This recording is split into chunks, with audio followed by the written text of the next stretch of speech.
கன்னியாகுமரி மாவட்டம் வெள்ளிமலை ஹிந்து தர்ம வித்யா பீட சமய வகுப்பு மாணவ மாணவிகள் வித்யாஜோதி பட்டமளிப்பு விழா ஊர்வலம் நடைபெற்றது.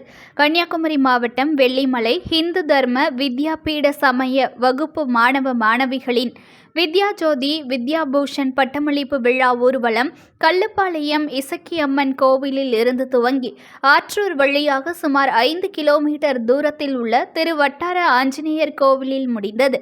இந்நிகழ்ச்சியில் காவிக்கொடி அணிவகுப்புடன் செண்டை மேளம் முழங்க கண்ணன், ராதை, விநாயகர், முருகன், சிவன் உட்பட பல கடவுள்கள் வேடமணிந்தும், விவேகானந்தர் பாரத் மாதா வேடமணிந்தும், முத்துக்கொடை ஏந்தியும் மந்திரங்கள் முழங்க ஊர்வலமாக வந்தனர். இந்நிகழ்ச்சியில் சமய வகுப்பு மாணவ மாணவிகள், சமய சான்றோர்கள், சந்நியாசிகள் உட்பட 10,000க்கும் மேற்பட்டோர் கலந்து கொண்டனர். நியூஸ்1 தமிழை லைக் பண்ணுங்க, கமெண்ட் பண்ணுங்க, ஷேர் பண்ணுங்க, மறக்காம சப்ஸ்கிரைப் பண்ணுங்க.